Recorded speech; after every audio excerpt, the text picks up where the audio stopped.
민수기 35장. 여호와께서 요단 강가의 모압 평야 곧 여리고 건너편에서 모세에게 말씀하셨습니다. 이스라엘 백성에게 명령하여 그들이 받을 성 가운데서 레위 사람이 살 성을 주게 하여라. 그리고 레위 사람에게 그 성 둘레의 목초지도 주게 하여라. 그래야 레위 사람도 살 성읍을 얻게 될 것이며 소떼와 양떼와 다른 짐승을 먹일 목초지를 갖게 될 것이다. 레위 사람에게 줄 목초지는 성벽에서부터 1000규빗 떨어진 곳까지이다. 또 성벽에서부터 각 방향으로 2000규빗씩을 재어라. 성의 동쪽으로 2000규빗을 재고 성의 남쪽으로도 2000규빗을 재고 성의 서쪽으로도 2000규빗을 재고 성의 북쪽으로도 2000규빗을 재어라. 성은 그 가운데에 있어야 한다. 이것이 레위 사람이 사는 성의 목초지이다. 너희가 레위 사람에게 줄 성 가운데 6성은 도피성이다. 누구든지 실수로 살인을 한 사람은 그 도피성 가운데 한 곳으로 도망갈 수 있다. 너희는 또 다른 성 42곳을 레위 사람에게 주어야 한다. 레위 사람에게 모두 48성과 그 목초지를 주어라. 이스라엘 지파 가운데서 큰 지파일수록 성을 많이 주고 작은 지파일수록 적게 주어야 한다. 각 지파는 가지고 있는 성 가운데 얼마를 레위 사람에게 주어야 한다. 각 지파는 가지고 있는 땅의 크기에 따라 성을 많이 주거나 적게 주어야 한다. 여호와께서 모세에게 말씀하셨습니다. 이스라엘 백성에게 전하여라. 너희는 요단 강을 건너 가나안 땅으로 들어갈 것이다. 너희는 여러 성 가운데서 도피성을 골라 누구든지 실수로 살인한 사람은 그 도피성으로 도망갈 수 있게 하여라. 그곳에서 그는 살인자에게 벌을 줄 의무가 있는 죽은 사람의 친척의 복수를 피할 수 있다. 그는 재판정에서 재판을 받을 때까지는 죽임을 당하지 않을 것이다. 너희가 줄 성 가운데 6성은 도피성이다. 요단강 동쪽의 세 성과 가나안 지역의 세 성을 도피성으로 주어라. 이 6성은 이스라엘 자손을 위한 도피성이 될 것이다. 이 도피성들은 외국인과 무역하는 상인들에게도 해당되니 누구든지 실수로 살인한 사람은 이 6성 가운데 한 성으로 도망갈 수 있다.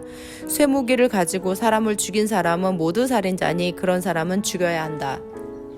사람을 죽일 만한 돌을 가지고 사람을 죽인 사람은 살인자이다. 그런 사람은 죽여야 한다. 사람을 죽일 만한 나무 무게를 가지고 사람을 죽인 사람 역시 살인자이므로 그런 사람은 죽여야 한다. 죽은 사람의 가장 가까운 친척은 살인자를 만나면 죽여야 한다. 다른 사람을 미워해서 밀쳐 죽이거나 숨어서 기다리고 있다가 무엇을 던져서 죽이거나 주먹으로 쳐서 죽이면 그는 살인자이니 그런 사람은 죽여야 한다. 죽은 사람의 가장 가까운 친척은 살인자를 만나면 죽여야 한다. 그러나 미워하는 마음이 없이 실수로 사람을 밀치거나 실수로 무엇을 던져서 사람을 맞히거나 사람을 죽일 만한 돌을 실수로 떨어뜨려서 사람을 죽였다면 그 사람은 해칠 마음이 없었고 자기가 죽인 사람을 미워하지도 않았으므로 이스라엘의 모든 무리는 어떻게 할 것인가를 결정해야 한다. 그들은 죽은 사람의 친척과 살인자 사이에서 판단해야 한다. 판단할 때의 규례는 이러하다. 무리는 살인자를 죽은 사람이 친척에게서 보호해 주어야 한다. 무리는 살인자를 그가 도망했던 도피성으로 돌려보내야 한다. 그는 그곳에서 거룩한 기름 부음을 받은 대제사장이 죽을 때까지 머물러 있어야 한다. 그 사람은 도피성 밖으로 나가지 말아야 한다. 죽은 사람의 친척이 도피성 밖에서 그를 만났을 경우에 그를 죽여도 그 사람은 살인죄에 해당되지 않는다. 살인자는 대제사장이 죽을 때까지 도피성에 머물러 있어야 한다. 대제사장이 죽으면 그때는 자기 땅으로 돌아갈 수 있다. 이것은 너희가 사는 땅에서 지금부터 영원히 지켜야 할 규례이다. 살인자는 죽여야 한다. 그때는 살인한 것을 본 증인이 있어야 한다. 그러나 단지 증인한 사람이 증언한 것으로는 살인자를 죽일 수 없다. 살인자는 죽여야 한다. 돈을 받고 그를 살려주면 안 된다. 반드시 죽여야 한다. 대제사장이 죽기 전에 도피성으로 도망간 사람으로부터 돈을 받고 그를 고향으로 돌려보내면 안 된다. 너희가 사는 땅을 더럽히면 안 된다. 죄 없는 사람을 죽인 사람을 씻는 길은 오직 한 가지뿐이다. 그것은 살인자를 죽이는 것이다. 나는 여호와이다. 나는 이스라엘 백성인 너희와 함께 그 땅에서 산다. 그러므로 살인을 하여 그 땅을 더럽히지 마라. 36장. 길앗 집안의 지도자들이 모세와 이스라엘 집안 지도자들에게 가서 말했습니다. 길앗은 마길의 아들입니다. 마길은 미나세의 아들이고 므낫세는 요셉의 아들입니다. 여호와께서 우리의 주인 당신에게 명령하여 제비를 뽑아 이 땅을 이스라엘 백성에게 주라고 명령하셨습니다.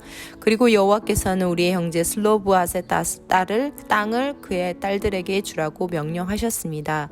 하지만 슬로보앗의 딸들이 이스라엘의 다른 지파 사람들과 결혼을 하면 그 땅은 우리 집안의 땅이 되지 않고 다른 지파 사람들의 땅이 될 것입니다. 그리하여 우리는 우리 땅 가운데서 얼마를 잃어버리게 될 것입니다.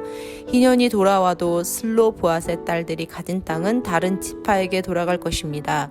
그 땅은 그들이 결혼하는 사람들의 지파에게 주어질 것입니다. 그래서 우리 조상들에게서 받은 그 땅을 우리는 잃어버리고 말 것입니다. 모세가 여호와의 말씀에 따라 이스라엘 백성에게 명령했습니다. 이 요셉 지파 사람들의 말이 옳소. 이것은 슬로보앗의 딸들에 관한 여호와의 명령이요. 그들은 마음에 드는 사람과 결혼할 수 있지만 자기와 같은 지파의 사람하고만 결혼을 하오. 그래야 이스라엘 백성의 땅이 이 지파에서 저 지파로 옮겨지는 일이 없을 것이오. 이스라엘 백성은 누구나 자기 조상에게서 물려받은 땅을 지켜야 하오. 자기 아버지의 땅을 물려받은 여자가 결혼을 할 경우에는 같은 지파 사람하고 결혼해야 하오. 그래서 모든 이스라엘 백성은 자기 조상의 땅을 지켜야 하오. 땅은 이 지파에서 저 지파로 옮겨질 수 없어. 이스라엘 백성은 누구나 자기 조상에게서 받은 땅을 지켜야 하오. 슬로보앗의 딸들은 여호와께서 모세에게 주신 명령에 복종했습니다. 그래서 슬로보앗의 딸들 곧 말라와 디르사와 호글라와 밀가와 노아는 사촌들과 결혼했습니다. 그들의 남편은 요셉의 아들 므낫세 지파 사람입니다. 그래서 그들의 땅은 그들의 집안의 지파의 땅으로 남았습니다. 이것은 여호와께서 모세를 통해 이스라엘 백성에게 주신 율법과 명령입니다. 백성은 그때 요단 강가의 모압 평지 곧 여리고 건너편에 있었습니다. 아멘.